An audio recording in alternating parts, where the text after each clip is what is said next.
Hello, everybody. Welcome to another GeneaVlogger live stream. I am Jarrett Ross, the GeneaVlogger, and hope you're having a wonderful Friday, wonderful weekend. It's actually super nice out today here in North Carolina. It's in the 70s, which I think is about, 16 degrees Celsius, something like that. What is, let's see, 70 degrees Fahrenheit to Celsius. Oh, I guess it's more like 21 degrees Celsius. All right, a little bit off. But either way, hello, everybody. Hope you're all doing well. I'm doing pretty good myself. Today's stream, we're just going to be doing, chatting, answering questions, nothing planned. We'll go through some hellos. My dog really wants to go out back. Jackie boy, come here, baby boy. Come here. Come here. I'm not letting you out back right now. As nice as it is, I'm sure he's just like, oh, please, please.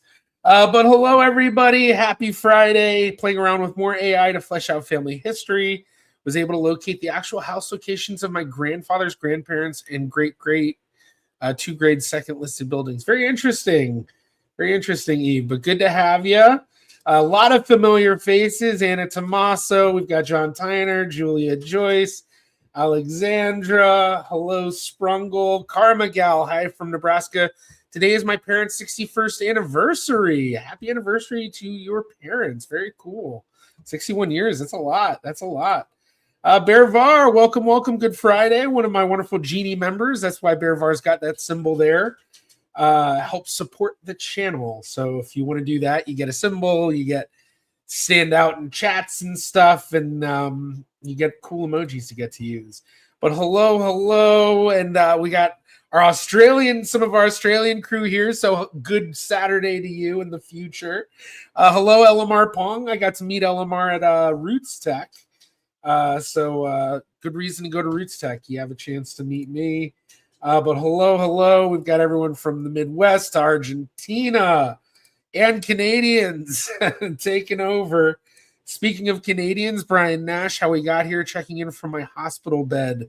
Looking forward to tonight's stream. Well, hope you are feeling better, Brian. I know you've been dealing with health issues for a while now. Brian actually has his own channel, How We Got Here Genealogy. He has some videos about what he's been going through, so definitely check it out. But I'm very happy that you're able to be in the stream today. But hello, folks. We've got lots of people. Yeah, the music is really jazzy. I try to have fun music. I've actually have 3 songs that I've been using in sequence for the past few months, I want to say now, that I've really liked.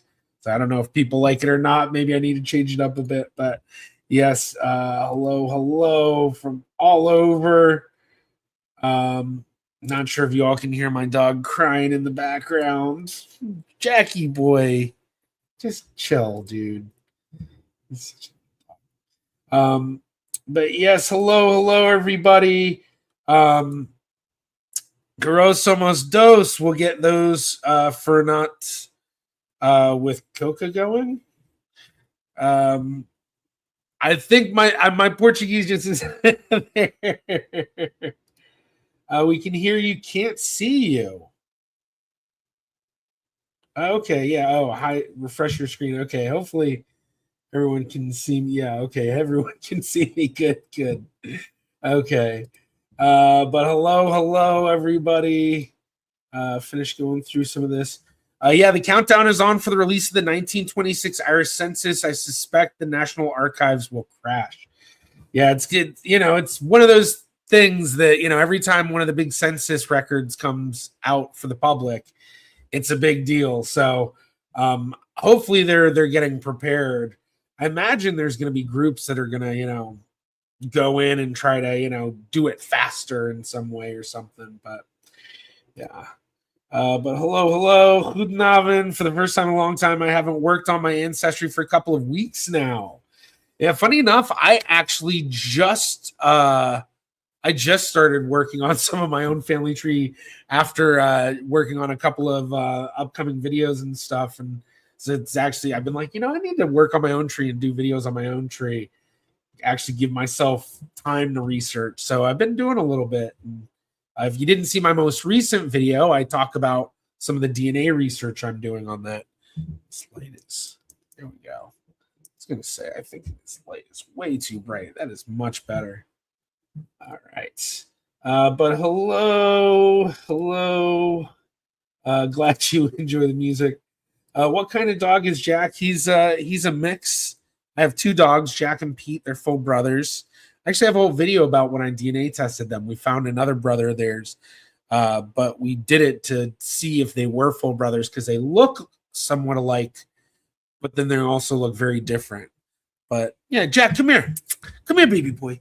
Who wants to come here? Jack, Pete. Come here. Come here, baby boy. Where'd you go? Come here. They're just looking at me like I'm crazy. Petey was sleeping and Jack's just waiting by the door. If they come over, I'll pick them up and show you. But yeah. Oh, that was not Portuguese. Oh, okay, yeah, I couldn't remember where Sebastian was from. So yeah. I don't speak it. Yes. Oh, wait, no. I was about to say Dutch and Spanish at the same time. I was about to say yo sprek no hable or something. I don't know. Yo hablo un poquito. Okay. Joy Dog. Hi, Jarrett. Just watched your video on how to become a certified genealogist and really helped. Yeah, glad that helped. I should note it's not how to become a certified genealogist. It's just how to become a professional genealogist. Although I do talk about certifications in there. But yeah, very, very happy to hear that. And then I see Joy, I think you're my latest Genie member. So thank you for doing that. Appreciate it. And then, yeah, let's see. No other dog tests. Is your dog taking one other DNA test for cats you recommend? No clue about DNA tests for cats. I have done DNA tests for my dogs. I did two of them. One was the Wisdom Panel DNA test, which actually was part of a medical screening test through the vet that they go to. So like I got them on a plan, and part of that plan was we do this Wisdom Panel thing, and it's medical testing, but it also comes with the family tree stuff too. But then I also had them do Embark DNA. Ancestry had a dog DNA thing for a while, but then I think they sold it. And I think the company that took it over is like not doing it or something. I don't know. But I remember looking into it because I was like, maybe that'd be a good video. And then it was like, oh, this isn't worth doing. It doesn't seem. So yeah, I don't know. But hello from Scotland. Sprungle, is it true that family tree DNA has a higher tendency to pick up on ancient DNA rather than modern DNA? My results are all over the place. I don't think so. I mean, that's not something that I would ever say or really agree with. I feel like that might be an interpretation of maybe something else that was mentioned, which I wouldn't be surprised if that's the case, because with family tree DNA, they do Y-DNA testing and mitochondrial DNA testing. And that is something that allows you to connect with people thousands of years back, as opposed to most DNA tests, which are autosomal DNA tests. So, I mentioned Y-DNA and mitochondrial DNA as the tests that do really far back. Autosomal, those are your first 22 pairs of chromosomes. So, 20 humans have 23 pairs of chromosomes. First 22 are your autosomes, autosomal DNA, but autosomes. And then the 23rd pair is your sex chromosomes. So if you're male, you have a Y and an X. If you're female, you have two X's. There are other variations that do happen. But when you do a Y-DNA test for a male, you can trace that thousands of years back because of the recombination rates of the the mutation rates of the Y DNA as it goes along. Same with mitochondrial DNA. So they can create what's known as phylogenetic trees, which allow you to connect thousands of years back. So when you hear haplogroups are basically just your defined branch of the phylogenetic tree. And so family tree DNA is the only direct-to-consumer test that tests the Y DNA and the mitochondrial DNA in a way that allows you to then do DNA matching. So basically, if you do a Y DNA test, your matches, you will know that if you look up your father's line, and that matches father's line, eventually you will find a shared paternal ancestor, but that paternal ancestor for some of your matches will be thousands of years back. And so that's what I'm guessing is what they're saying here, is that it's not that family tree DNA can, pick up on more ancient DNA. It's more that they actually have other DNA tests, the Y DNA and the mitochondrial DNA, that do allow you to see a more ancient connection with your lines. But with Y DNA, it's your purely paternal line, your father's father. Mitochondrial DNA is your purely maternal line, your mother's mother. So mitochondrial DNA is inherited from the mother. It's a separate DNA from your DNA. So we talked about the 22, autosomes and then the sex chromosomes, but then your mitochondrial DNA is actually basically this like DNA of something within your cells that powers your cells. I don't know how to necessarily, I don't know. I'll just, mitochondria is the powerhouse of the cell, and it has its own DNA, and that mitochondria is inherited through your mother's line. So like Y DNA, we can trace it back thousands of years, but through your mother's line.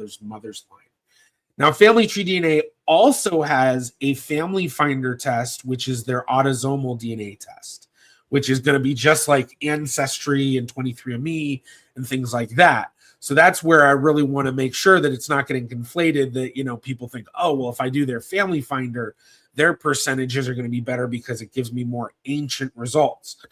That's not the case. So I don't know if that's exactly what your question came from, is the Y DNA versus mitochondrial, but that's my guess. So yeah. All right, Jack, chill out, dude. Chill out. Or come here. You want to get on stream? Come here, dude. Come here, Jack. You're a nutcase. I don't know if everyone can hear. He's like back there scratching at the door.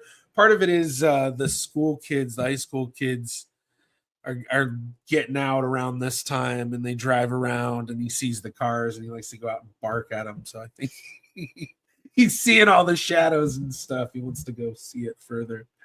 All right, Blake is here, studios. Have you ever considered doing an Australian YouTuber's family tree? I mean, I've never really gone after an Australian YouTuber specific. Actually, you know what? I don't know where some of the YouTubers that I've talked to about doing their trees are from, but one of them is Australian, Zigzag. Okay, so I talked to Zigzag for a minute, the GeoGuessr player, because he actually follows my channel. He actually follows both of my channels. I did a reaction to one of his videos, and his response was like, "Oh my gosh, I can't believe you reacted to my video." So I talked to him about it. I don't remember what happened. I think he was interested, but I don't know the deal. But yeah, so I mean, for me, I never really think about going after specific ancestries that much. I really just more of try to go after specific YouTubers that I find interesting, that I also think would have an audience that connects to my audience. So yeah, here I'm gonna, in case people haven't heard of Zigzag, who's way bigger channel than me, so giving him a shout out.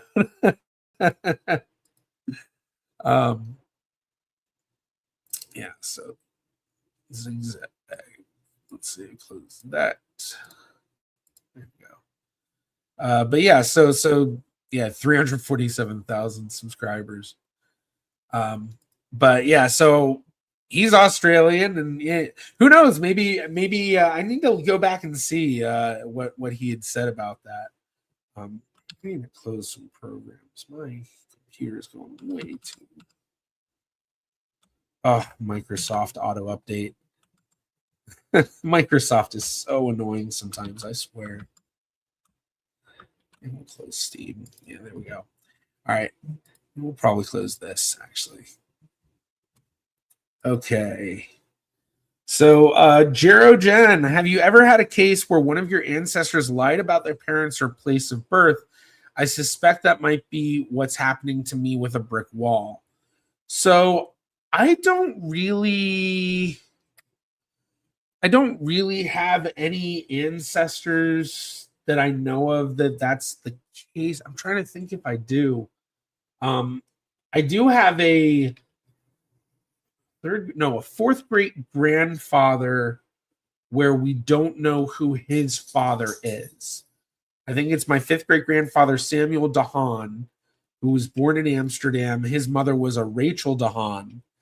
And like on all the records, in the birth records and all that, it doesn't list a name for the husband or the not even husband, the father, because they might probably weren't even married if they, whatever. And the mother's name is Dahan, so that's where his last name came from. Chill out. So that's not quite the same because you're talking about lying about parents or place of birth. I don't think I've had anything like that. I'm sure if I get far back enough in my tree, there's probably something like that because, once you get far back enough, you can find every type of ancestor in your ancestry. So, Bear Var, were there any major Roots Tech announcements of future developments? Seems to be very little by way of news from the big companies.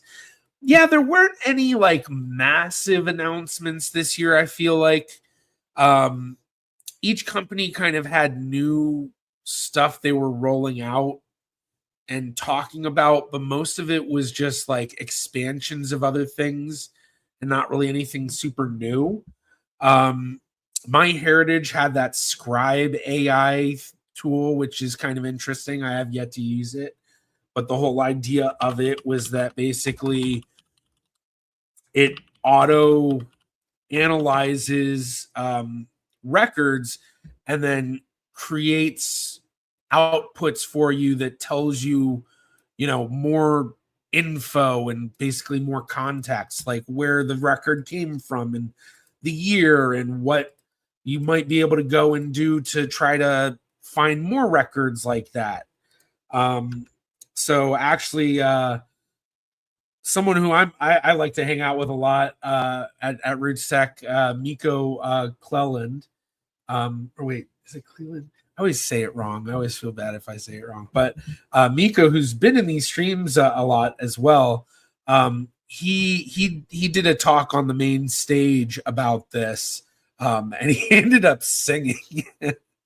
I don't think I'm going to play that on here. I'm not going to do that to him. I think you can find it if you want. But basically, like, I remember at one point he was like getting up a whole bunch of stuff ready for a display that they had about this. And so it's basically just, you upload this record and then it tells you, key findings. This document is a page from an Italian identity document, likely a passport issued during the fascist era, 1926 to 1945, authenticated by the Podesta of Montalto Ufugo, and then extracted details, more about this document, research tips.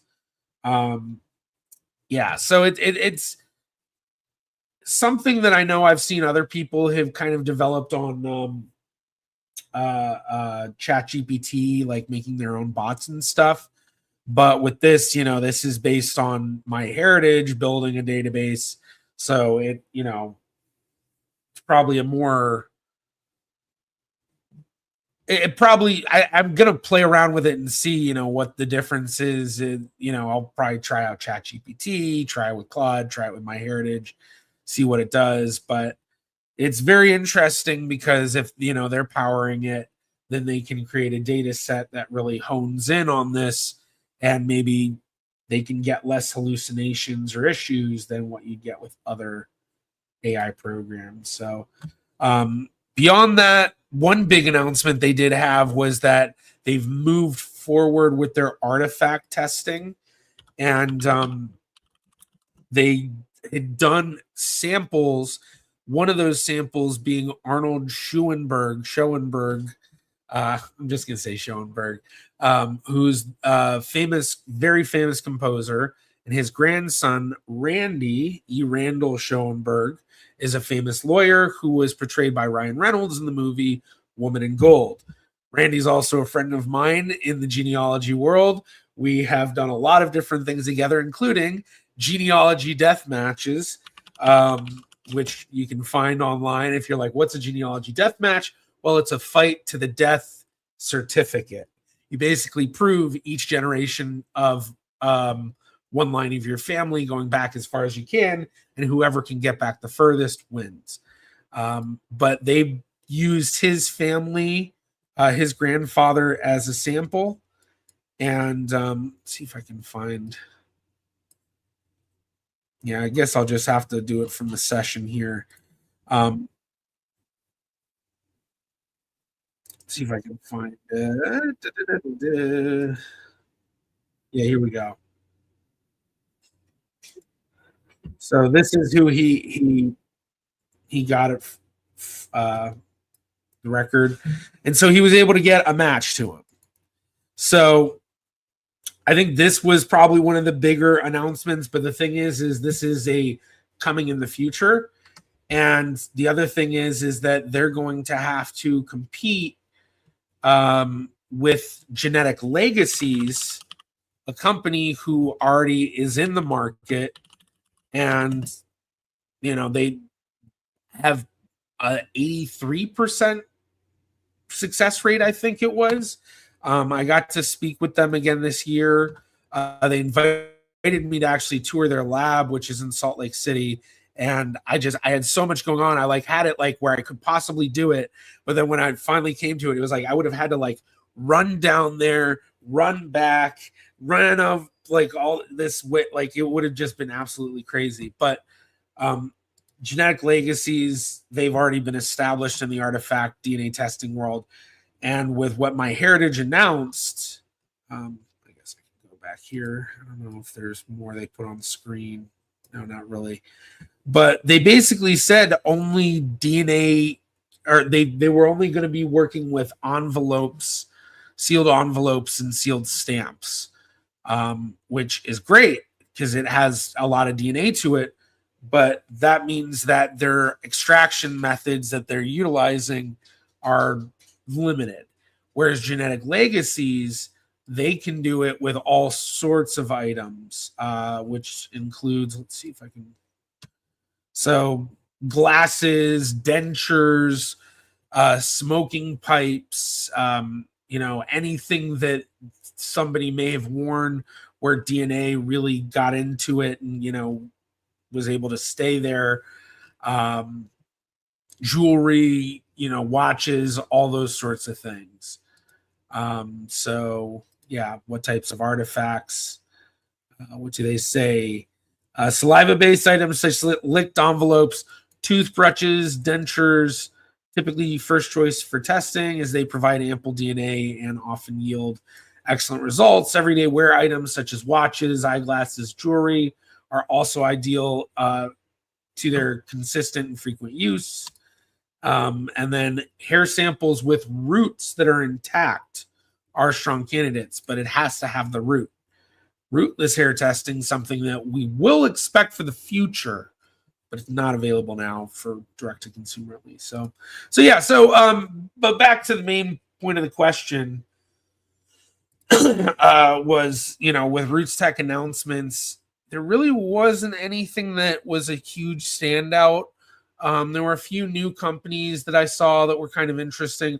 A whole lot of AI-based companies that I just really didn't see making that big of a splash.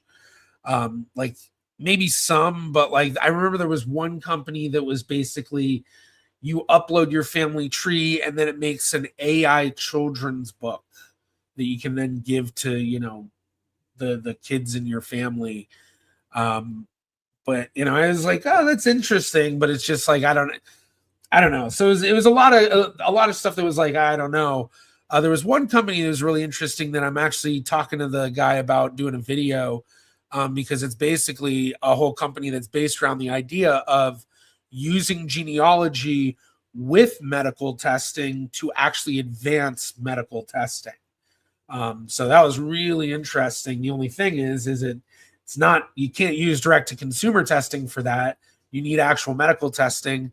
And I know I've talked about this a lot in different videos and things like that, lives and all of that. But basically, when you do these Ancestry or 23andMe and, MyHeritage and whatever, while you can maybe make some small inferences with it for medical stuff, you really need actual medical grade testing and, often consulting with a genetic counselor and things like that to properly do that type of testing. But this company takes that type of testing, if you've done it, and then allows you to use Genealogy to basically help the rest of your family who may also have issues because of whatever you have. So hopefully we'll have a video on that not too long, but that was really interesting. But yeah, not really many announcements as such. All right, let's see. How far back am I? Oh, wow. I'm far back. Okay. So I'm going to kind of jump forward and see.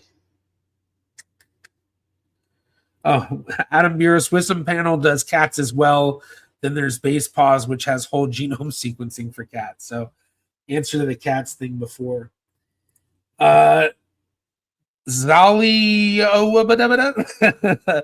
do you think Ancestry will ever show segments like MyHeritage so DNA painting is possible, the Ancestry DNA matches? This is something that people have been asking since I've gotten into genetic genealogy back in 2000. I got into it in 2013 before Ancestry did their DNA testing. I think they announced that 2015 or something, but basically it was apparent right off the bat that they didn't have what we call a chromosome browser, which basically means you can look at your DNA matches and exactly where you're matching them. Jack, will you chill out, dude? Come here. Jack, come here. Jack, right here. Jack, come here. Come here, Jack. Jackie boy. Come here. What are you doing? What are you doing? I don't know if everyone's been hearing that in the background the whole time. I've been trying to talk, and he's just like crying, scratching at the door. All right, crazy doggy. You're a nutcase. You're a little nutcase dog. Come here, little doggy boy. Don't give me that look. Don't give me that look. Are you gonna come here? You gonna come here? Come here. Everyone wants to see you. Everyone wants to see you. Oh, little dog. Oh, you little dog. Yeah, this is Jack, everybody. This is that noise you've been hearing in the background. My little boy. He actually turned 6 in a week and a half. Don't you, my little dog. My little doggy boy. He's a little baby dog. Look at him. Look at him. He's a dog. All right. All right. Chill out. There you go. No. That's the noise. That's the noise. All right. Here, I'm gonna go open the door for him. I'll go open the door. You want to go outside? There you go. There you go. Petey, you're blocking. Yeah, come on. There you go, Chip. Want to go on stream too, baby boy? Want all the people to see you? And then this is his brother, Petey. This is the quiet little one. Little doggy. So, my little boys. So, but yeah, so I don't think Ancestry is going to do it anytime soon. They've actually talked about that they won't do it because of they see it as a privacy issue. And I can see where they're coming from, because the idea is that if you know that you have a certain disease and you have a relative where you share DNA at that same spot where that gene is, and the inference is that that relative must also have that gene, and then, what can, be nefariously done with that information. So that's kind of what a lot of the thinking is. But it is something that a lot of genealogists really hope they would change their mind on. So if they did, it would be huge. It's just like with the auto cluster and then their advanced DNA match comparison. It's something that other sites have had for a long time, but because Ancestry is the largest, as soon as they released it, the amount that was learned from everything was just so exponential. And it was such a big deal. And it was kind of funny because people were treating it like it was like this new thing. And it's like, well, it is new to Ancestry, but it's been around for a long time. Right, baby boy? Dog. All right. You want to go down? I love you too. You go, little dog. Okay. So yeah. All right. Scrollsy, is MyHeritage DNA bad? I'm thinking of taking one of their tests, but I hear online that it's a scam. They aren't bad at all. They aren't a scam. The one thing I will say is that they are known as the company where their admixture percentages often are the least correlated to what people actually know in their family tree. Basically, the percentages are the most off. But the reality is that with MyHeritage, if you're using it for actual genetic genealogy, they are such a necessary DNA test, especially if you have any sort of recent European ancestry or South American ancestry, or live in South America or throughout Europe. Because they have, for one, they've had some of the best DNA tools out there for a long time. Like the stuff I've been talking about that Ancestry's rolled out recently, the auto cluster stuff. They've had that for a long time. And as soon as they saw that, they were like, let's get that. The advanced DNA match comparisons for a long time, they were one of the best. They still are one of the best with it. I think I prefer a little bit of what Ancestry's done with their advanced match comparisons, but with MyHeritage, they've been doing it for a long time with that. And then they've had a great chromosome browser available that allows you to match up to like 7 different people and see where your segments are correlating and all and triangulating and whatever. So, you know, when especially calling it a scam, that's just wrong. That's just completely incorrect. I have used MyHeritage enough to solve many major mysteries in my family tree and other family trees to know that it works quite well. So, you know, the thing with MyHeritage that really sets them apart on their DNA matching is that years ago when they started their DNA testing, they created distribution centers throughout the world. And that made it so that people that were in other countries outside of the, what I like to call the English-speaking world, because those are the countries that largely make up most of the other databases. So that's people in the US, people in Canada, people in the UK, people in Scotland and Ireland, and people in Australia and New Zealand and even South Africa in there. And then maybe, you know, a little bit of the non-English speaking world that's kind of closely tied to that as well. But still, it was largely that. Whereas with MyHeritage, if you're from a family from Eastern Europe and you're trying to find family members from Eastern Europe that still live there, you're going to need to test on MyHeritage because most of the people out in Eastern Europe are testing on MyHeritage. Same with South America. They have a massive database for South America. I think the only other companies that really compete with their South American database are the people that are also, or the DNA tests that are also in South America, like Genera. Let's see. Yeah, Genera ADN. So this is a company that a lot of South Americans test with, but it's not really a company that's easy to test with if you're in the US or in Canada or, you know, one of the English speaking countries or whatever. So MyHeritage is kind of a great place as well. Now, a lot of people from Genera do upload a GEDmatch as well. But yeah, so yeah, main thing, MyHeritage is not a scam, very worthwhile to do. Just know that when it comes to the admixture percentages of, you know, what's your ethnicity, that sort of stuff is kind of the least liked by most people in the DNA community, I guess I would say. So But I think MyHeritage is a great company personally. And they've honestly taken steps that have technically hurt their business in a way, but ensured the safety of their customers.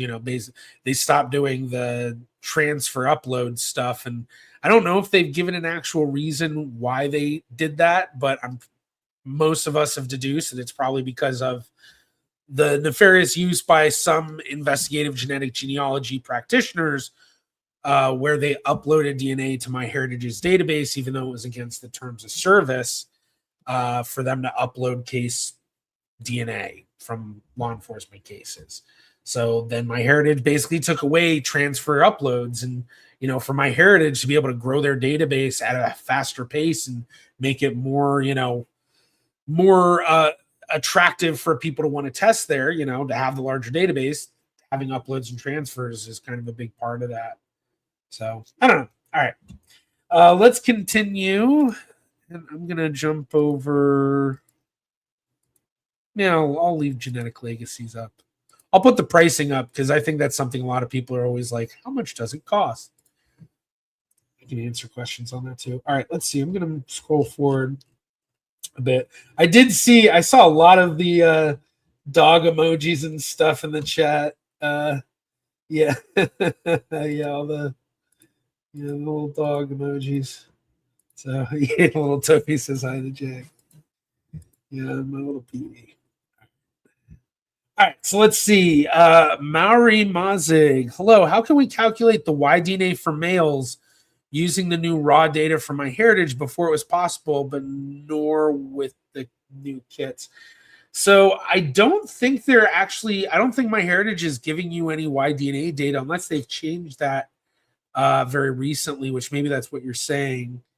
But yeah, my understanding is right now they are just giving the autosomal information, which is kind of a disappointment. But if they do give the Y information, then what you'll likely be able to do with that is get that into third-party databases that are similar to what Family Tree DNA offers. So the one that I prefer for that is YFull. YFull does cost money to upload. It's not that much. One upload, and then you're all set. And then once you've uploaded, YFull actually, let's see if it'll let me. Yeah, it is. So YFull actually has matches. Hold on. I'm gonna actually double check this off screen just to make sure that I'm not like showing something I shouldn't. Because I don't think it shows names. I think it just shows. I don't know if anyone can hear that. I just realized why my dogs are going crazy. So there's like a baseball field not too far away from us. When they have games, then we can hear the music and the announcers. And I just realized I heard the announcer in the background. So they must be starting a game soon. So that must be why they were going nuts. Right. Apparently it just doesn't want to load right now. So, but yeah, YFull would be where you basically want to upload it, and that would get you Y-DNA matches. It would get you mitochondrial DNA matches. Okay, yeah, I don't know if I guess that's bad to show. I do love hearing that from here. I don't know if you all heard that. It was basically crack. Oh, somebody caught that ball. And I bet that somebody was the away team. Oh, there goes Jack. All right. So, yeah. So with Y-DNA, that's basically what you do, yfull.com. And then that'll get you into the phylogenetic tree there. And then I've always hoped that Family Tree DNA would open up some sort of uploading system for Y-DNA to their site because they have it for their autosomal tests. But yeah, I don't know. So, all right. Let's see how far back. Oh yeah, I just saw that pop up. You're right, John. Also, mito Y-DNA. That's true. That's true.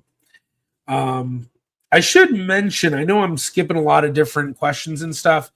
I don't guarantee that I'll be able to answer everybody's question. If you do have questions, put it in the chat.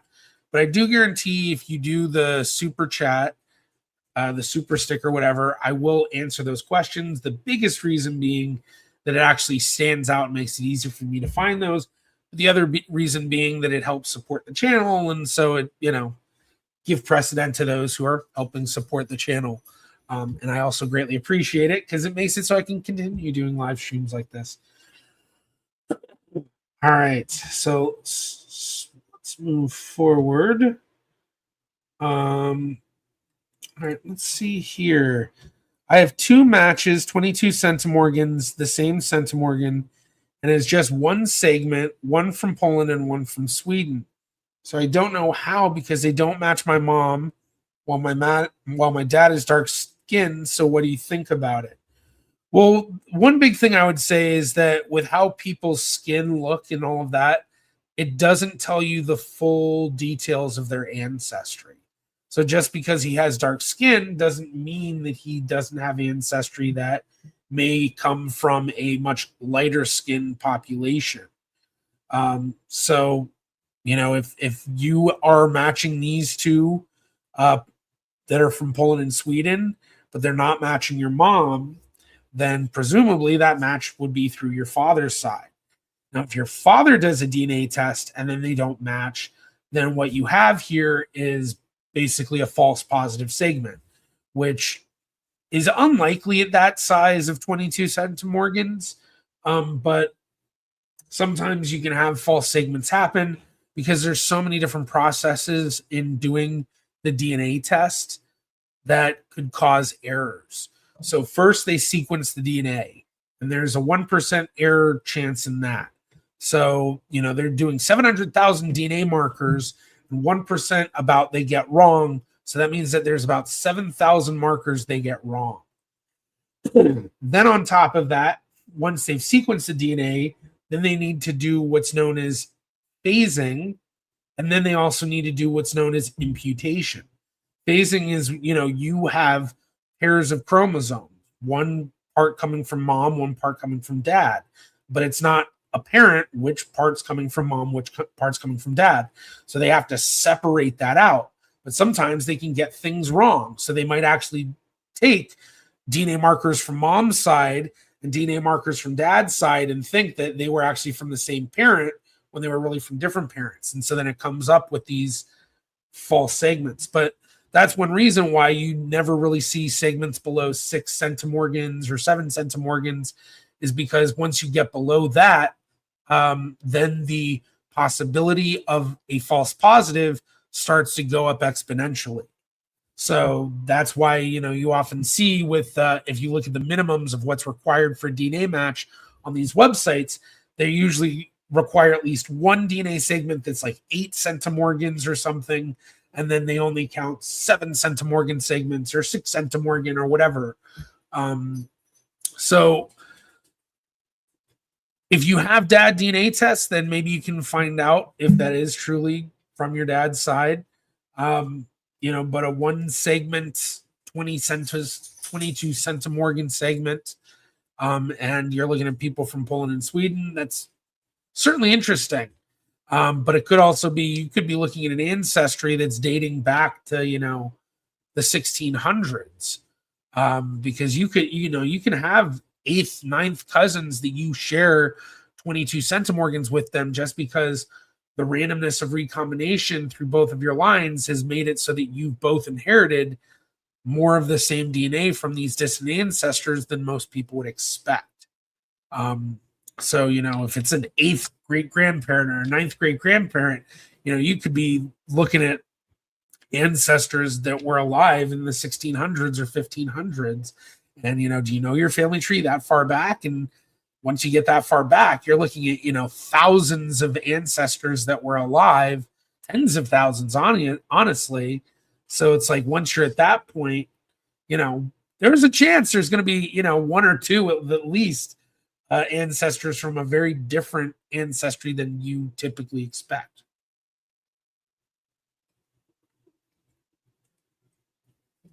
That was a lot of talking. Both of you guys inside. I need to close this door. Let's see. I'm gonna try this ad thing, see if it works. But I'll be right back. We're gonna see. No, Jack, you're not going outside. Dude, you're just crazy. You're crazy. You're crazy. All right. Here we go. There we go. All right. So let's move forward. Yeah, Berivar Ancestry won't ever release a genome browser because it'll completely expose their proprietary Timber algorithm. Yeah, I guess that could be part of it too. Personally, I think it'll also show how awful their model performs. Yeah, I don't know. Let's see. Just looking for questions right now.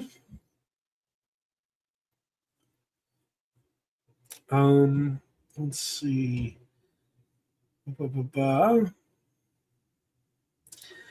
Alvry, I uploaded my DNA from Ancestry to my Heritage a few years ago. I just recently took a DNA test with my Heritage. Will those results replace my uploaded DNA? No, they won't replace it. And in fact,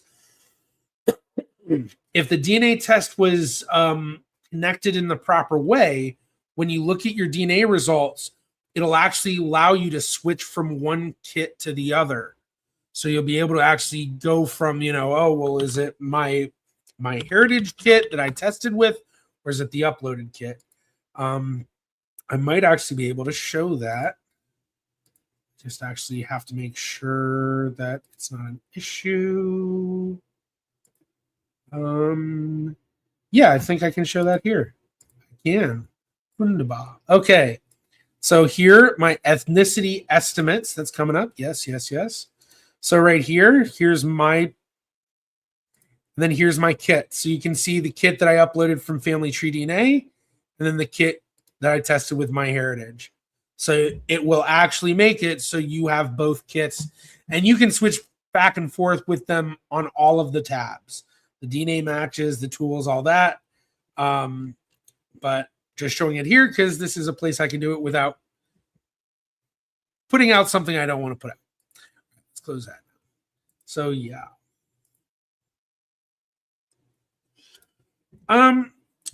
As a Shiro, which is the best DNA test for the people from the Indian subcontinent?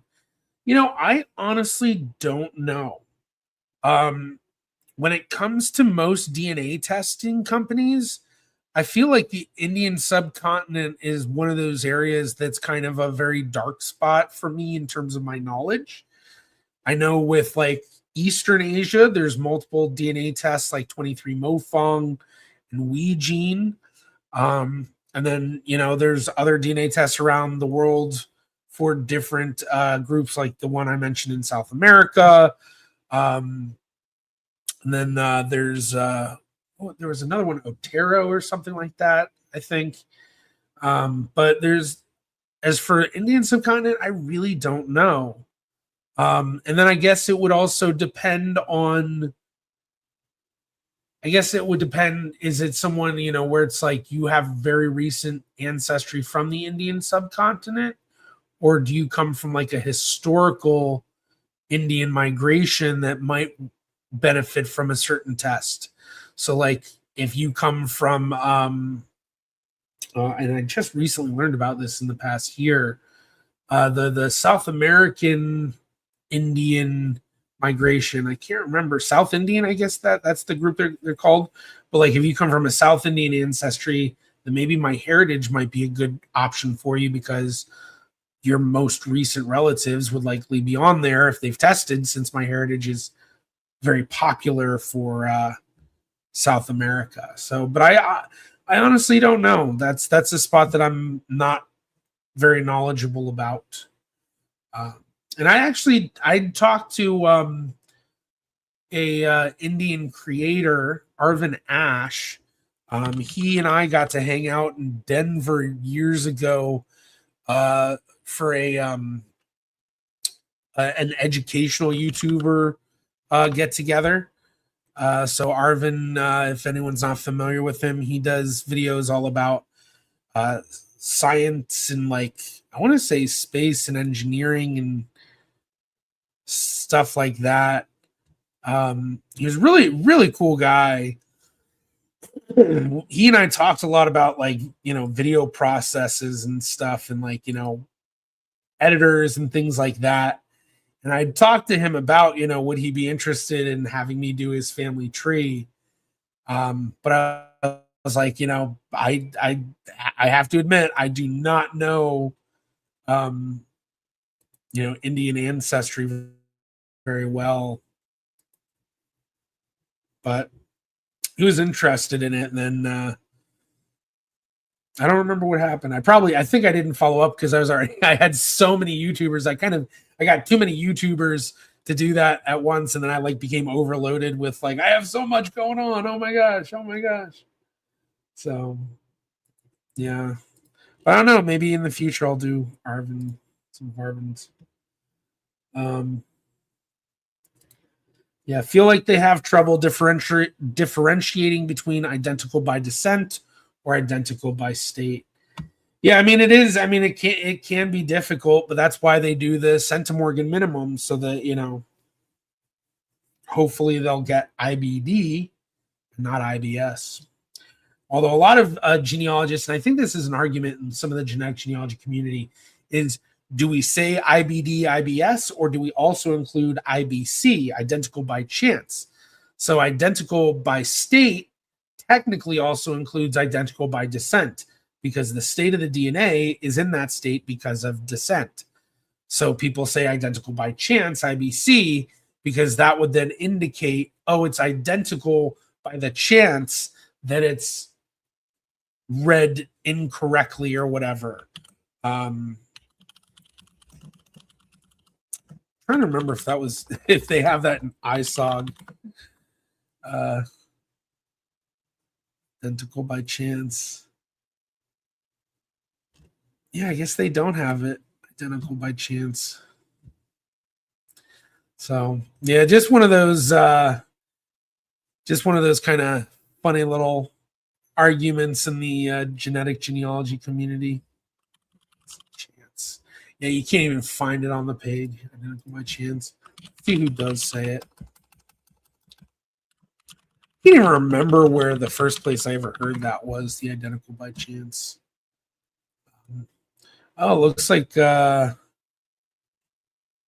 here we go. The article by Roberta Estes, all the way from 2016, talking about it. Identical by descent, state, population. That's right. The other one, because that's like basically endogamy. We have segments that are identical because we come from the same population, but it's not necessarily a recent ancestor. So yeah. So yeah, identical by population, and then down here, sure, identical by chance somewhere. Identical by what? Yeah, here we go. So, but if you guys want to read that article, throw that in the chat. So yeah.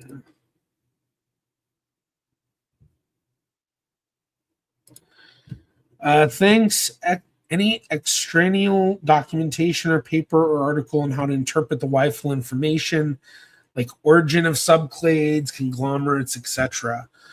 I mean, I think there's a lot of Y-DNA specific content you can actually find out there. Like I know one of the guys that does a lot of stuff, a lot of research within my subclade specifically. Or I guess not necessarily like but like one of my like very low hanging subclades, sort of like within the past 1,000 years, is this guy Hunter Proven, and he does a lot of really in-depth videos about how to actually interpret your Y-DNA and all of that. I think he does a lot of videos on other stuff too, but basically I don't have anything like right off the top of my head necessarily in terms of documentation or paper articles like that. But I think a little bit of Googling and all that. Then also a lot of the people I find that are within the Y-DNA space are very academic about the way they do it. And so they often are quoting articles that are then quoting more articles. So you can basically do what I like to call is the genealogy of the research you're reading, where basically you read those, you read those citations, go back to what they're citing, then see what that's citing and see what that, and just taking it back to, all of that. So, but yeah, like in all honesty, like I know a lot about Y-DNA, obviously, and things like that. But when it gets into the real nitty gritty about like novel SNP interpretation and all of that, that starts to get out of my wheelhouse. And then I have friends and others that I can refer to for that.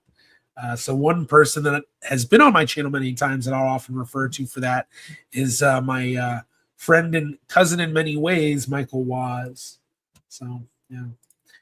Joy Dog. I wonder if Genera could help with researching my Portuguese family in Guyana, originally from Madeira. I'll have to check into that. Yeah, I mean, I would say go for it. I don't know if there's any specific South American countries that they have more than others. I know Brazil is greatly represented, and I know that that's where I find most of my relatives that are in Curacao and Suriname. So with Suriname right there next to Guyana, I would assume that there's probably a similar going on. But then again, I know, isn't there like a whole lot of stuff going on right now with Guyana in the news or something? Was it French Guyana? Okay, maybe it was French Guyana. Because I remember there was something I saw that was like craziness going on in Guyana. Okay, I guess it was French Guyana. Yeah. But yeah, if you have Guyanese ancestry or connections, I would probably say try my heritage. That'd be the place I'd expect. If you have relatives still living there that did a DNA test, it's probably where they'd be.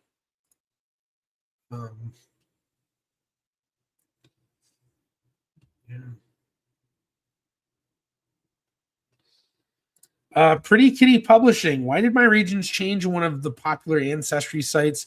For example, my Spanish percentage disappeared during the latest update. Yeah, so that's going to happen all the time with all of the websites. And if it's not happening with a website, I would be worried about them, honestly, because that means that they're not continuing to work on their algorithm.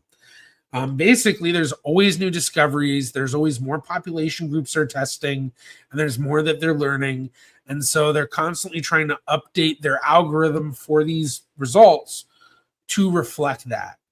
And as they do that, it changes a lot of things. So sometimes there's just population groups that they just aren't accounting for. And so if they aren't defining that population group, it can make it seem like you're then connected to a different population group. But once it's updated, then you can get a better idea of where it's actually from. So every time this happens, even if you're not from the group that is necessarily like largely affected, it can still change how certain things are being read for your ancestry. So with the percentages, I say this all the time, they only give you a very blurry estimation of your ancestry. And to truly get a real idea of your ancestry with DNA testing, you need to use your DNA matches with your family tree. And for some people, they don't want to do that research. They just want the percentages, bing, bing, boom.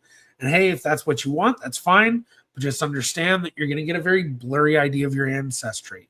But for those of us that want to know the stories and the names and the actual places and how our family were affected and interacted with historical events and characters and all of that, you need to do the DNA matching. And that is, bar none, the best part of the DNA test.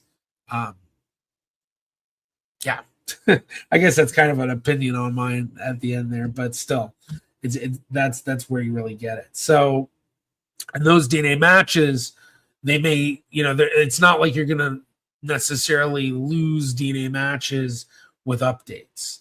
Now, I say not necessarily, because 23andMe years ago cut the amount of matches you were allowed and made it so that there was a limit. So there you did lose it. But it's not like they're going to update their algorithm and all of a sudden someone that was your second cousin now doesn't show up. At best, it might slightly change the interpretation a little bit, but not much. Yeah. Weeping Scorpion. Oh boy, I missed the announcement. Hello, everybody. Hope you all are doing great. Hello. Good to see you.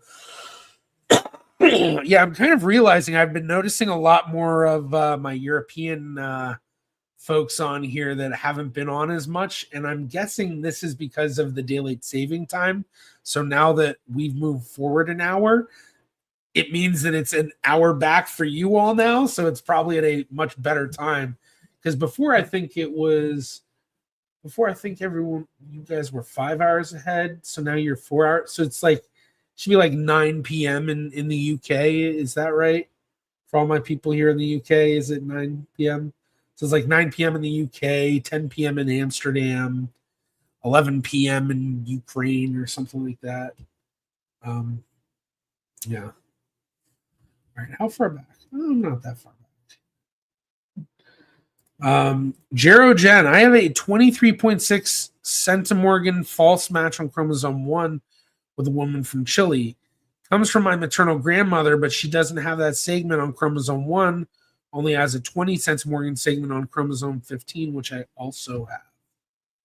Okay, interesting. Yeah, the thing is, you need to also make sure that you're testing on the same sites for that information.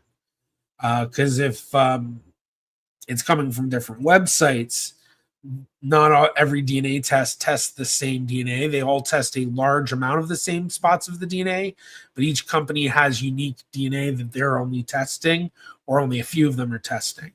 So if, this woman's on both DNA sites, but you're on one and your maternal grandmother's on the other, the spot that you're matching this woman from Chile might not be tested on the other site unless it doesn't look like they're matching because it doesn't see it.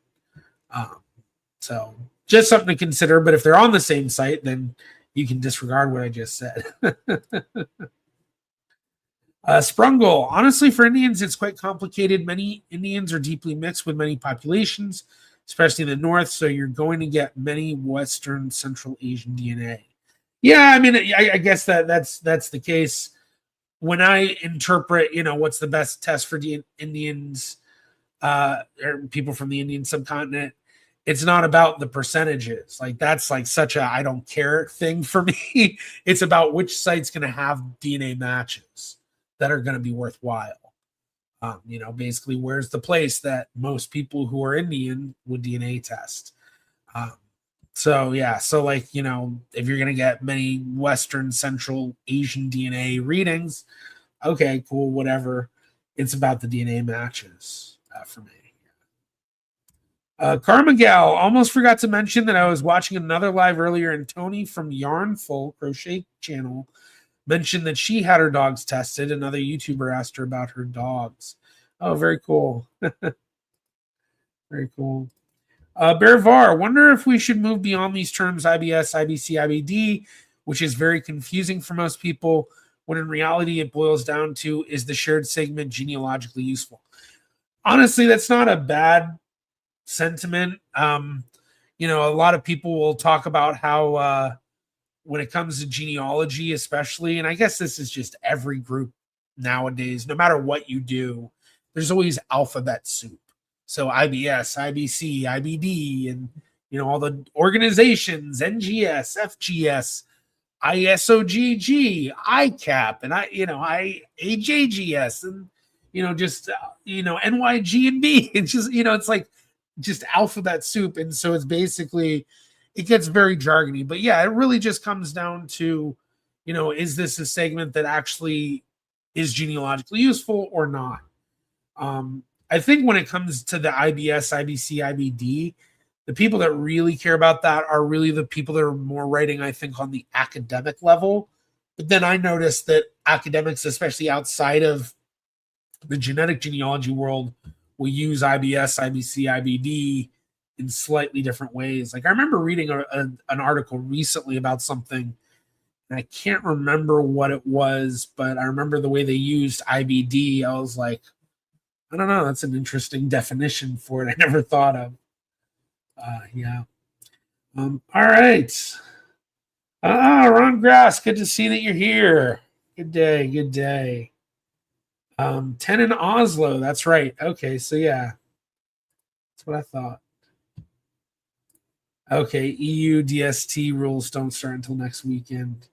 Just 9 p.m. here. All right, yeah, I got it. I got it down. I feel good about that.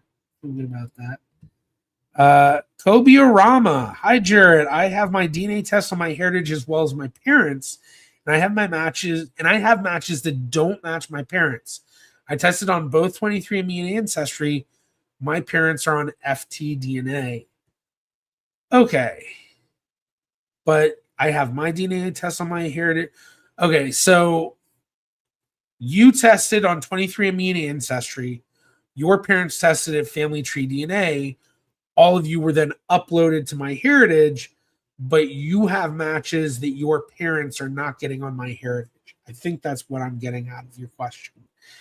And if that's the case, my guess is that it's coming down to a couple of things.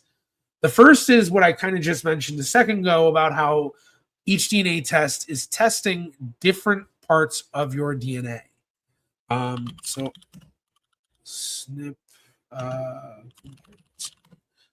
So there's actually this crazy chart here on ISOG, one of those crazy alphabet things. So basically, this is showing you the differences of the DNA SNPs being tested.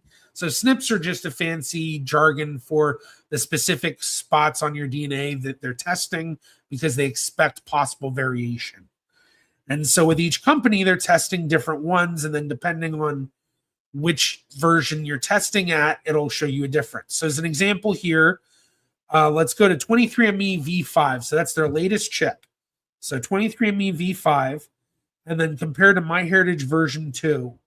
So basically what this is showing is my understanding, and I could be wrong, I'll have to reread this, is that they share 134,750 of the SNPs that they're testing.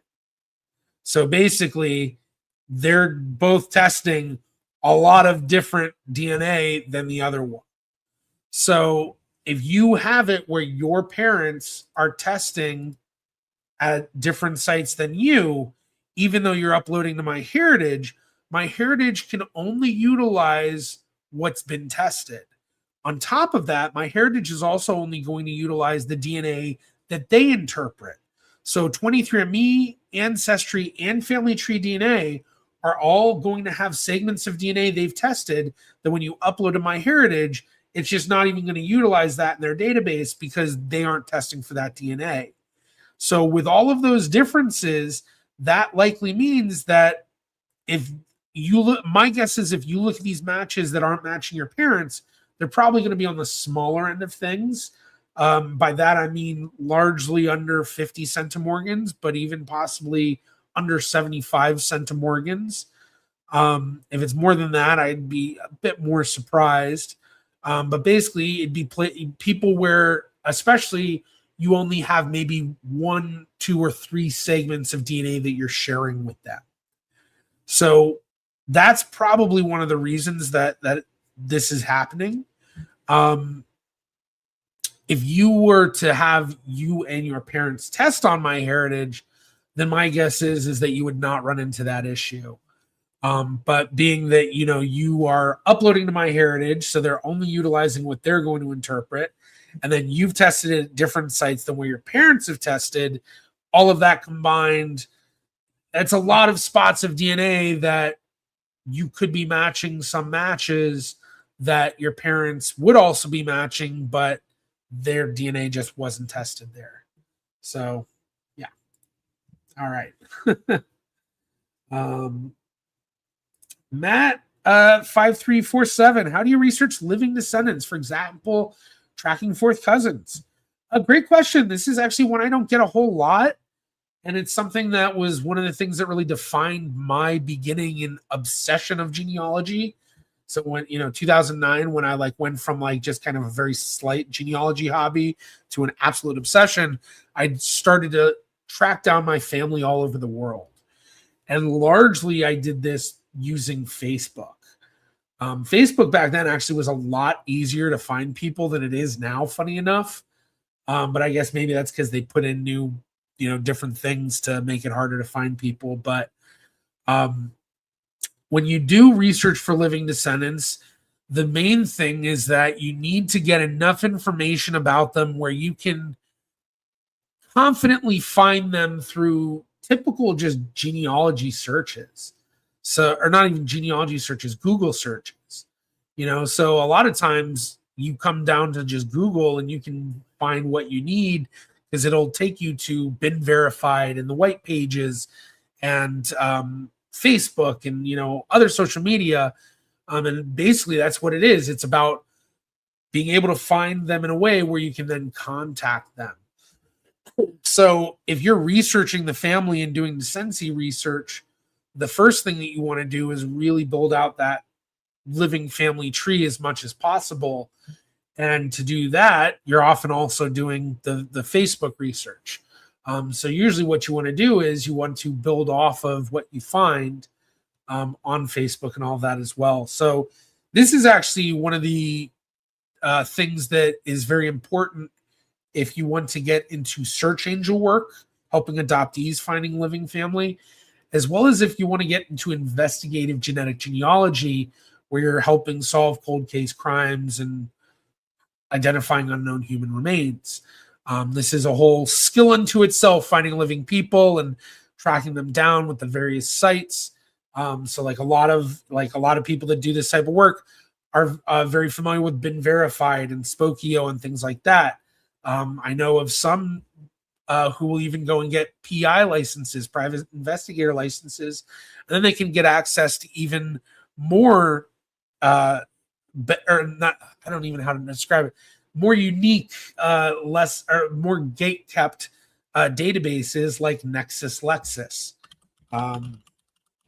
So for those who are unfamiliar with Nexus Lexis, basically this is like the place to go. Like I think, lawyers have access to it too, but this is the place to go for like the best information on people alive today.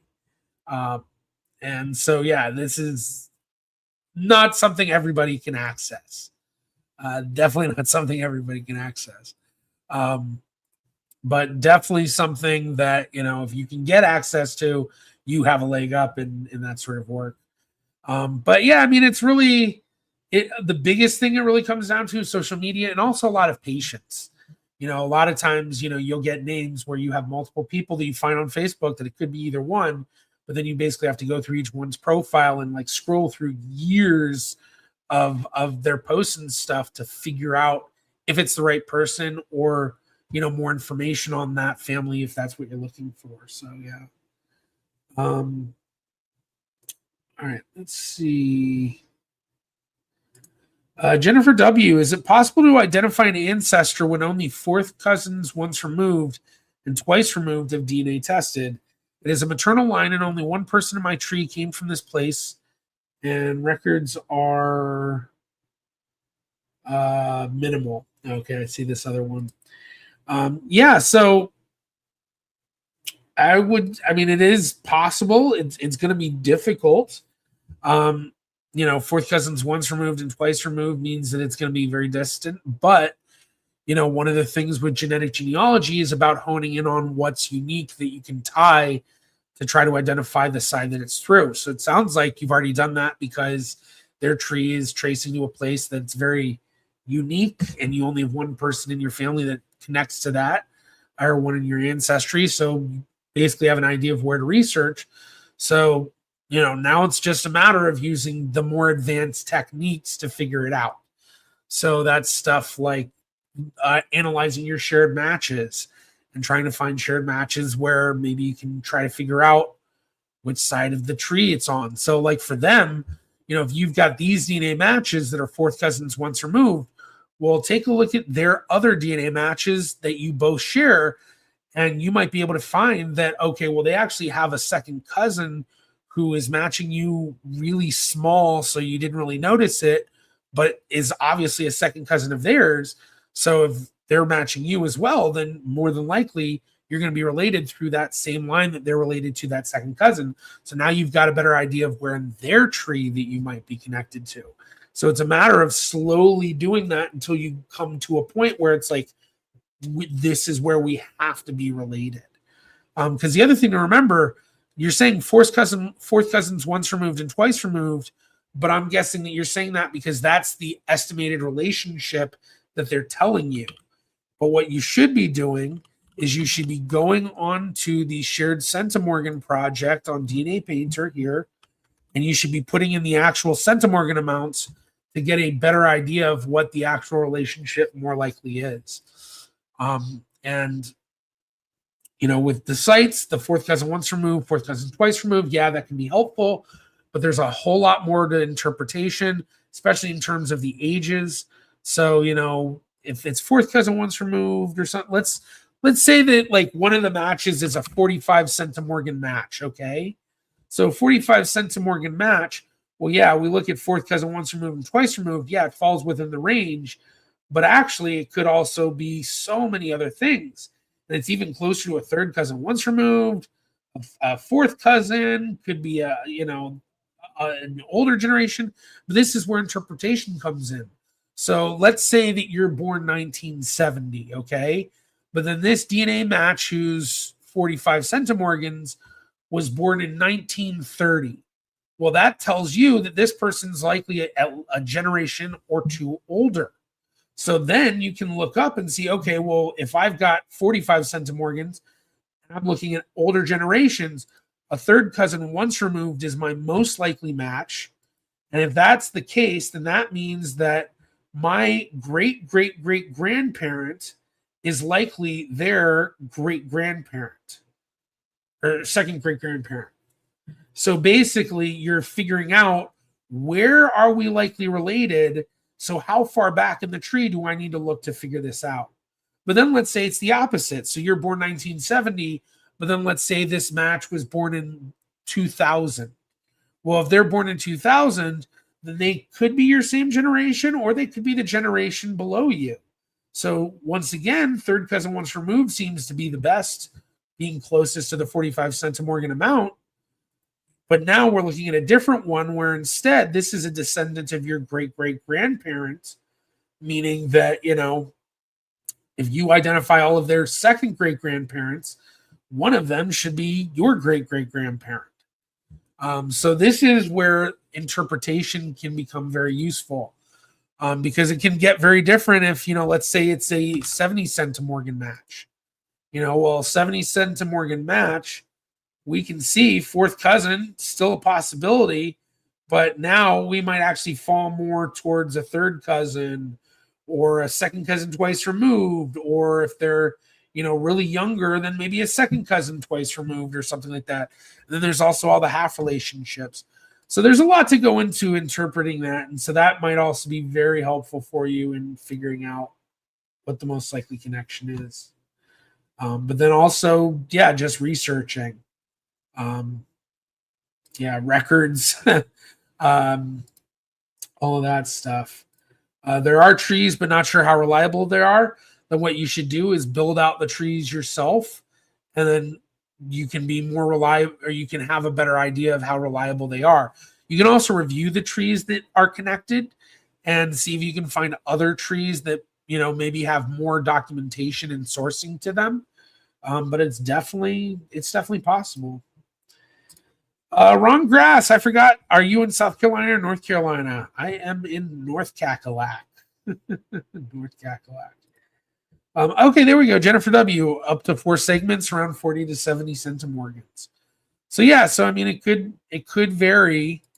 But like I've shown you here, 40 centimorgans is going to be very close to what we discussed before. The lower you get, the wider the range becomes. especially because there's so many relationships that are like even close relationships, like a third cousin. You might have third cousins where you share no DNA with them. They are your third cousins, and they may even show up as a third cousin DNA match to other relatives from the same family where you're matching those cousins.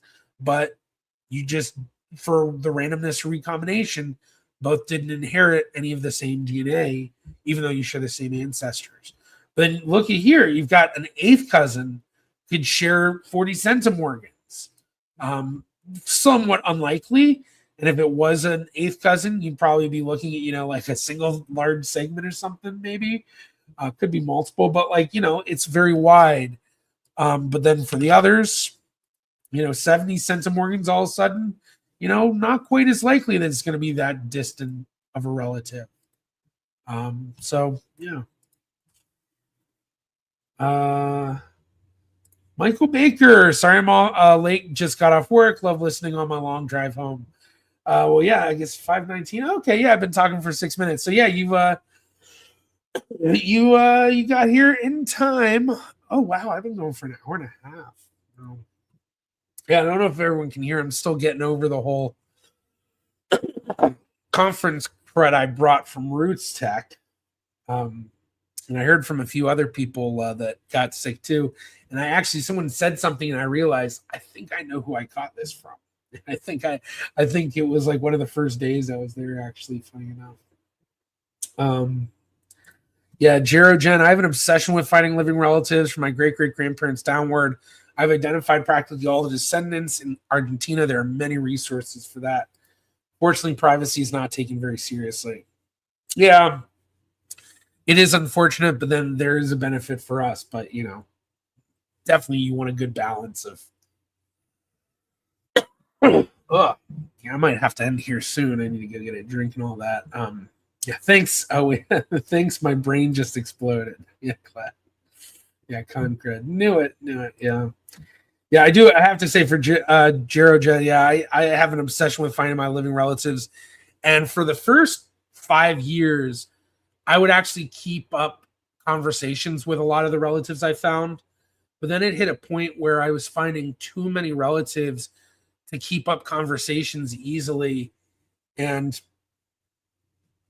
it's kind of crazy now where it's like I used to try to seek out like every single living relative. I would try to add every single one on Facebook. And I'd have a group where I'd invite all the relatives. And, those groups are still around. And I still invite new relatives every now and again, especially on my Newness Vaz group.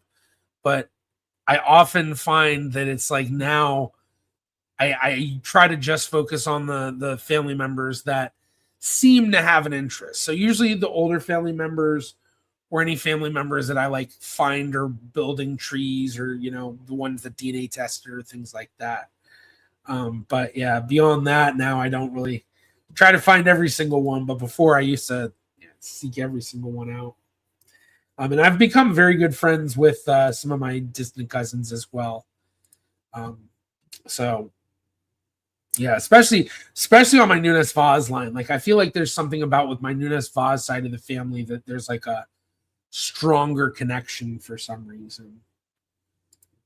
Whoops, I actually meant to click that. Sprungle, how easy was it finding records of your ancestors for you? For me, it's quite hard.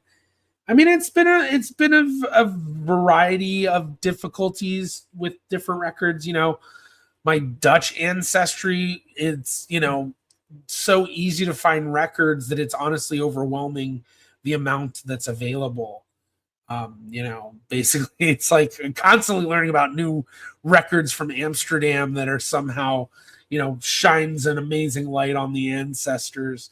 And then others like, my Ukrainian ancestry, so difficult, because a lot of the records weren't digitized. And then there's the language barrier that makes it even tougher. And, with Dutch, at least there's such a similarity that, yeah, the names, you'll be able to catch them easily. With Cyrillic writing and Hebrew writing and things like that, not so apparent. So that becomes a much more difficult endeavor. So it'll vary. And then having researched so many different ancestries across the world and throughout the US, it varies greatly every population group, So yeah, some are just harder than others, that's for sure. Ron Grass. Okay, because I have an ancestor on my father's side who found Page's Mill Pond in South Carolina, formerly Ford's Mill Pond, which is distant ancestors of mine. Very cool. Yeah, I know I've heard of Mills Pond, South Carolina. But or Page's Mill Pond. I don't know if I've heard Page's Mill Pond. I don't know. Very interesting though. Yeah, interesting to think about why we feel closer with certain sides of our ancestry. Yeah, true. I guess for what I was mentioning before, it wasn't even certain sides of the ancestry that like I feel stronger to, but certain sides of relatives where it's like my Nunes Vaz cousins, we have sixth and fifth and fourth cousins in this group that constantly interact with each other on a level that you rarely even see for second and third cousins. And so especially like through my other family. So it may just be more of a unique thing in of itself. But yeah, it is kind of falls in that same light too. Yeah. Ron, I've messaged a few relatives that I found on Ancestry. They've not messaged me back at all. So I lost interest in that now. Yeah, to each their own. I mean, the thing is, you're always going to have relatives that just don't respond. Sometimes they just don't see it. That's something I often tell people to check when you message through one of these databases like Ancestry. Go check their profile and see when was the last time they were even on Ancestry. And they might not have logged in since, months before you messaged them. So, yeah, living relatives, just like Pokemon, gotta catch them all. Well, that is why I have my my site. Let's see if I can pull it up. My merchandise. For those that don't know, post this in chat. But Genealogy, gotta find them all. So then I got some other ones. I need to update some of this stuff. This was a series I thought about doing. My cousins are cooler than your cousins. And basically every episode I was just gonna like make a video about a cousin of mine that I thought did cool stuff, and then talk about them, and then talk about our shared ancestry. And I was gonna do like recent relatives, some of my first cousins and second cousins, and then like distant relatives where it's like 10th cousins and stuff, and like but yeah, one of the difficulties I have so many more ideas than I have the capability of doing by myself. And building a team for my YouTube channel has not been something I've been able to do easily. Every time I do it, it's like, just doesn't work out. I don't know. Hopefully it's not a me issue, but you got to consider it. You got to consider it. Yeah. This is interesting. Sprungle, how much misinformation do you think there are with DNA tests? I've seen online some people having racist sentiments with it. Oh, there's so much misinformation and disinformation, people that are purposely saying stuff wrong. And most of it is tied to racist implications, racist sentiments. I mean, for me being Jewish, I see it all the time with people, they see my autosomal DNA results and think, oh, yeah, they're just Jews from Europe, and then apply it to the whole, Israel situation. And it's like, you are completely misinterpreting what this actually says. Like, yeah, 300, 500 years ago, my ancestors were in Europe, but kind of because they were kicked out of where they originally came from, which we know confidently, thanks to Y-DNA testing and mitochondrial DNA testing. But then on top of that, you get the difficulty of being able to talk about the history in a nuanced way, because any sort of nuanced discussion can easily be taken out of context to then be manipulated. And this is done by so many different groups for so many different populations. And, you get stuff like, the Native American tribes where they do not allow their members to do DNA testing because they don't want this to be nefariously used to gain membership or, other reasons. And then it's just, there's so many different racist implications people do. One of the common ones I heard for a long time, and I almost made a video about it, and I even I did an interview with a geneticist to talk about it. And I ended up not making the video just because after I made the video and I reviewed it, I was like, this isn't what I'm trying to do for this channel. I'm trying to talk about family history. And that was just me. Everything I said, I agreed with. Like, it wasn't like I wasn't saying anything, wrong. It was just more of like, it was not the vibe my channel I'm trying to go for with the channel. I don't want to get into that space of like arguing with, pseudo scientific racists. But basically it was about what we call mitochondrial Eve. So mitochondrial DNA, we can trace back thousands of years because the mitochondrial DNA is inherited from your mother, and that's inherited from her mother, and so on. And then the mutation of that over time from each generation goes in such a way that we can then measure how far back we're matching with people. We've been able to identify that there was a woman that everybody's mitochondrial DNA traces back to that's alive today. So we call her mitochondrial Eve. But because the term Eve is used, there's a biblical tilt to it that in some people's interpretations. And some people then took that idea of mitochondrial Eve and manipulated it into what they call the Eve gene.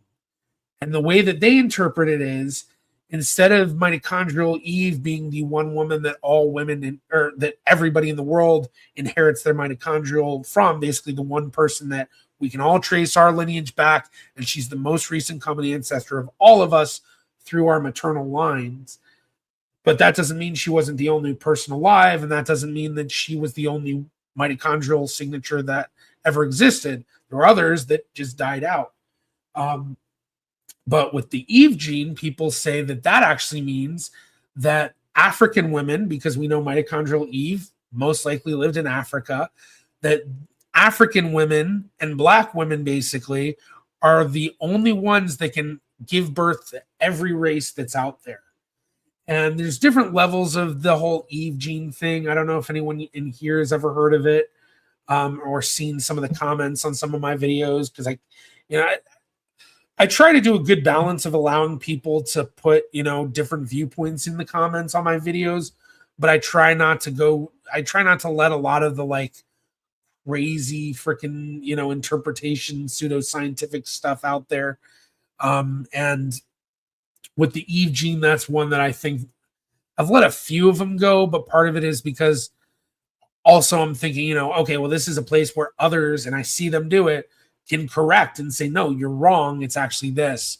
But then I go back and look and you get, those comments that are the Eve gene one have like tons of likes. And it's like, it's just wrong. But yeah, I see a lot of that happening.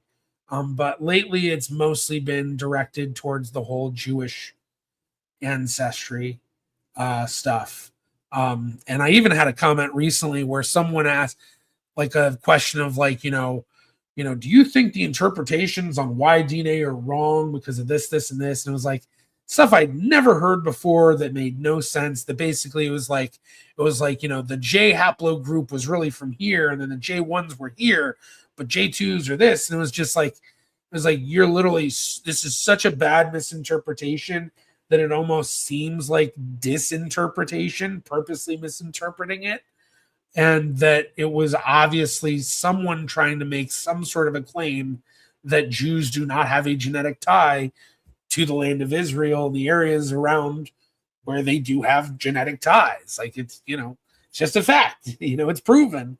The archaeological evidence ties to it, the historical evidence ties to it, and the genetic evidence ties. Like it's very, very good evidence, very strong correlations. But that's what you get. So yeah. Let's see. I don't know how much further I'm gonna go. I've been going for a while today, but yeah, let's see. The Mighty Pen. What is the best way to find records of ancestors for Black Americans? I've hit a wall for my husband and I don't know where to go. Well, it depends on what time point that you're at. If you're still within, I do have water. Nice.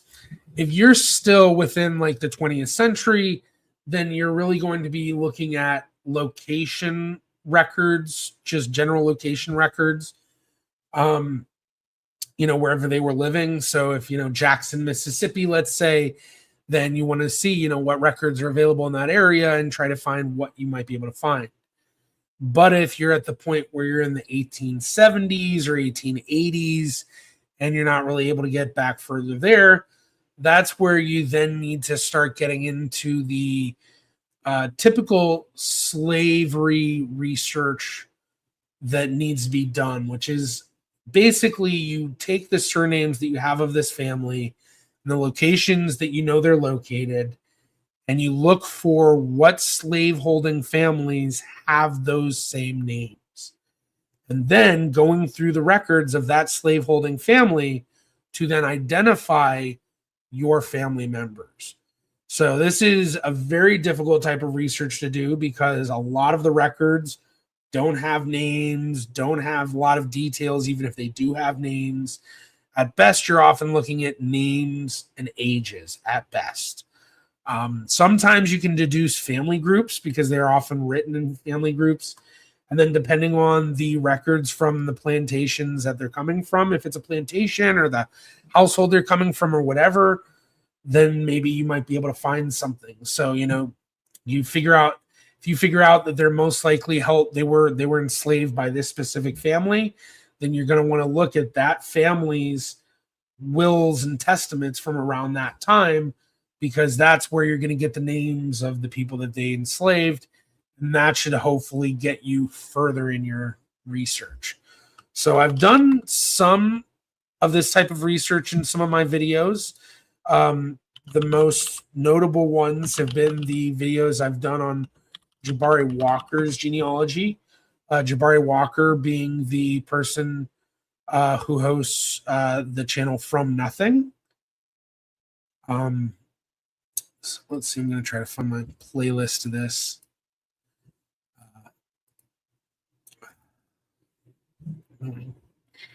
But I did 2 videos on his ancestry so far. The first video, that's not what I wanted. It's going so slow. View playlist. There we go. I need to close out some of these. I think I have too much stuff open right now. Close it out. There we go. So I did 2 videos on Jabari's ancestry, and in both, I get into records of his family while they were enslaved. And the first video, uncovering a unique African-American ancestral culture, that is about his family line that traces to Liberty County, Georgia, and actually connects with the Gullah Geechee community. The second one, uncovering enslaved ancestors from El Destino Plantation, is about his family that were enslaved on the El Destino Plantation, which was located in Jefferson County and Leon County in Florida. And in both of these, I talk about the different types of research that's being that is undertaken to discover this. And in both cases, I lucked out in that Liberty County, Georgia, has a genealogist named Stacey Ashmore Cole. Stacey Ashmore Cole. Yes, Stacey Ashmore Cole. And she has a website called They Had Names. And that website is literally about the records from Liberty County, Georgia. And so she already had all of that I needed in her website. And I actually interview her for the video. And then for El Destino, there's little books of the correspondence of the owner and the overseers of El Destino that talks in detail both before the emancipation and after emancipation. And that's where a lot of the records come from. So both give you kind of a different view of what you can find with African-American genealogy. And honestly, I'm going to put the playlist in the chat. I think I'm going to finish the stream soon. But after the stream, please go check those videos out. And for those who do go and watch those videos, definitely leave a comment saying that you came from the stream to check it out. So yeah.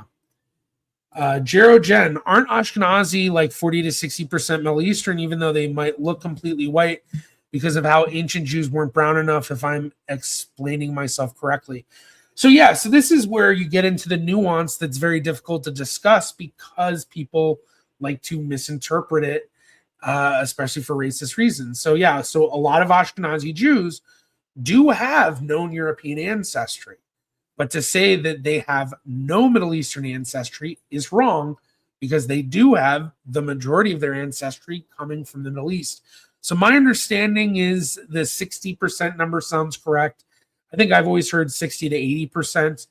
And what they often find is that when they look at Y DNA versus mitochondrial DNA, to give an idea, was it more commonly male driven where it's European males coming in, or was it female driven of European females coming in, or was it something else? They've basically found that it's a higher rate of European mitochondrial DNA groups, so indicating that a lot of this European ancestry for Ashkenazi Jews likely traces to European women that were then assimilating into the Jewish group. But interestingly enough, there's always been this talk about the Ashkenazi bottleneck. Basically, 400 years ago, 500 years ago, there was like a community of like 400 or so Ashkenazi Jews that all Ashkenazi Jews today descend from. And that was largely figured out through DNA testing.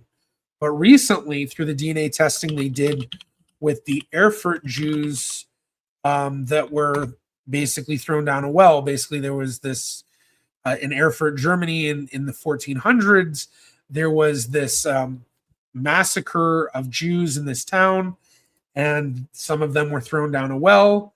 And recently those Jews were uncovered, and they were able to do DNA testing on them. And when they did that, what they actually found, and I think this is one of the charts that kind of goes towards it, is basically that modern Ashkenazi Jews fall right in between the same grouping that we see for these Jews from Erfurt. And what that indicates to us is that that bottleneck actually spans further back. So we always talked about the bottleneck in 400 years ago or so, but actually that bottleneck traces back possibly 800 or 900 years back. So sometime to the, medieval Jewish, communities in the, 1100s or the 1200s or whatever. And so that's kind of changed a lot of our understandings of things. But basically what they've also found is that it also, I think, it kind of tied in with what they've discovered with the amount of what we expect with like Middle Eastern versus European.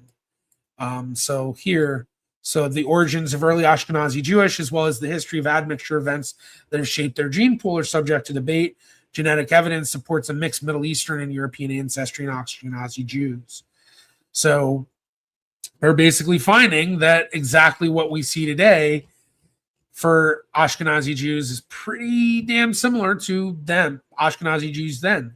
And in fact, here, founder mitochondrial DNA, my father's mitochondrial DNA is K1A9. So my maternal line, which traces through the town of Tulchin in Ukraine, is K1A9. Whereas mine is H1AI1. That's mine. So yeah. So there you are correct. I don't know if the percentages are exactly spot on, but we know that the DNA correlates to Middle Eastern. I think there's a PCA plot map they have in here somewhere. Here we go. So you can see here's a PCA plot map. The red dots are the Jews from Erfurt. The green dots are present-day Ashkenazi Jews. And basically what they found was that there were some in the community that leaned more towards European, some that lean towards more Middle Eastern. But you can see that for those European, like all of them, they're all smack dab right here. And with these Middle Eastern communities, we can see how they're overlapping into Mediterranean communities. Well, what sort of geographic area would make sense for the Middle Eastern going into the Mediterranean? The areas of present day Israel and Palestine. So that's basically what they're seeing with this. But the difficulty with discussing this stuff is, like I said, the context can quickly be taken out, and then this is pointed to in some way, misinterpreted or disinterpreted or both, to where people are then going to say, oh, this proves something completely different. So, yeah. All right, let's see.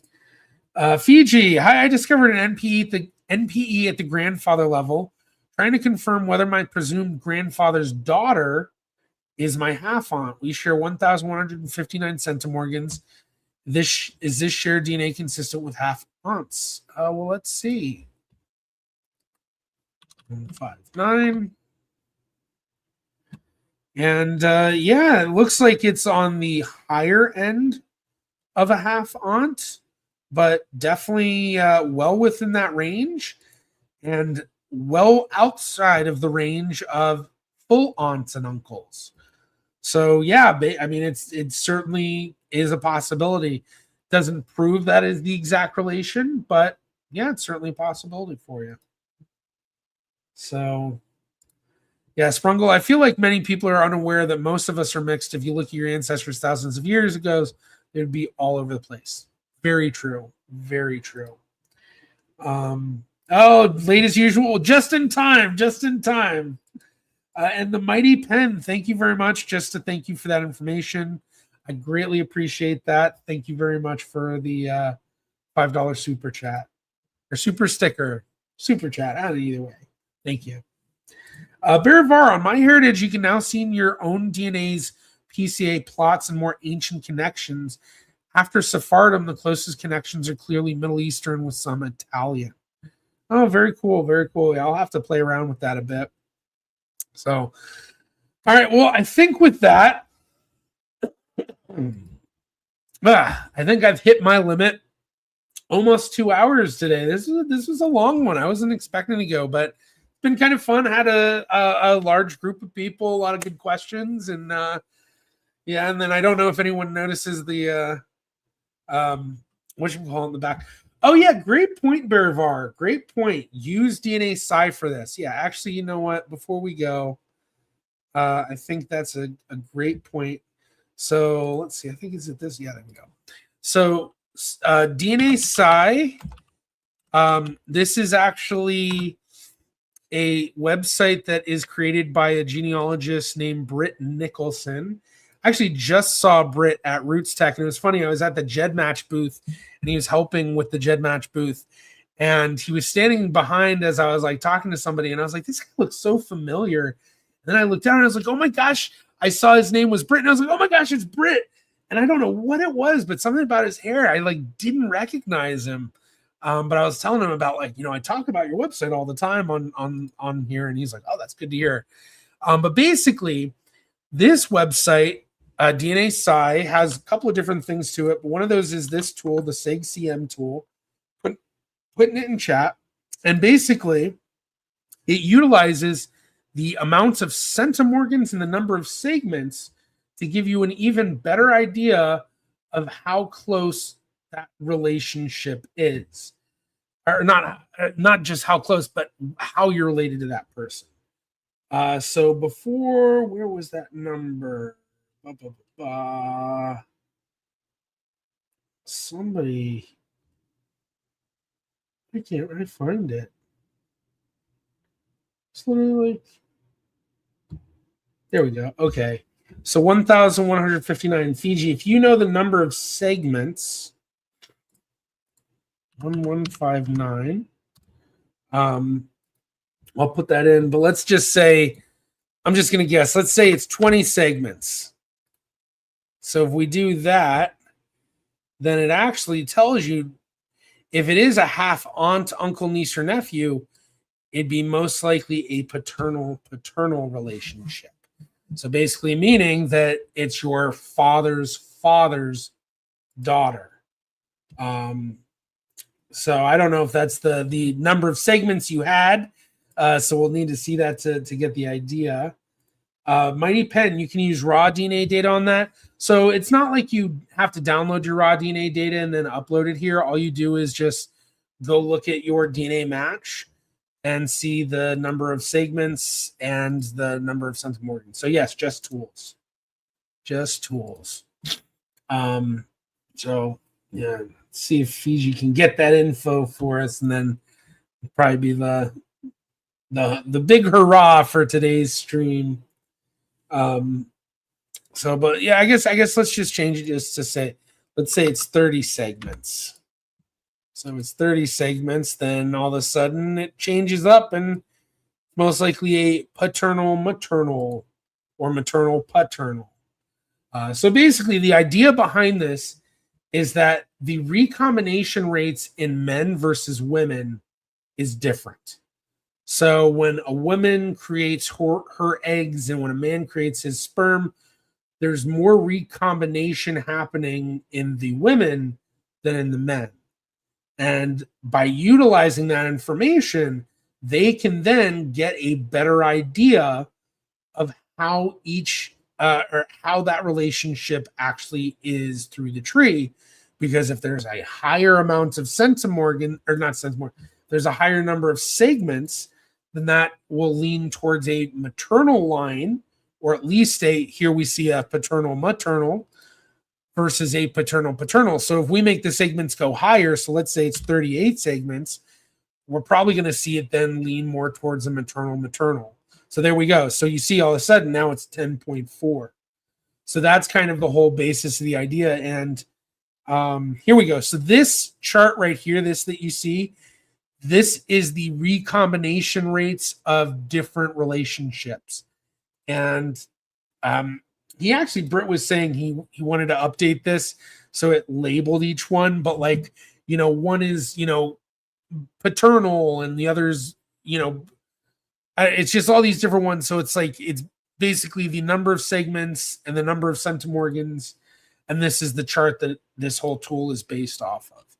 But it's largely useful for closer relationships.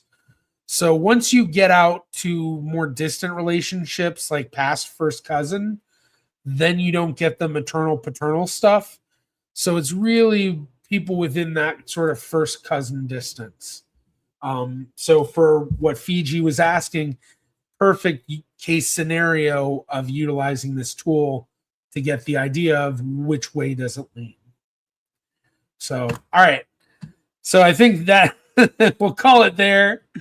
Thank you so much, everybody, for joining today. I really, really appreciate it. This was a lot of fun.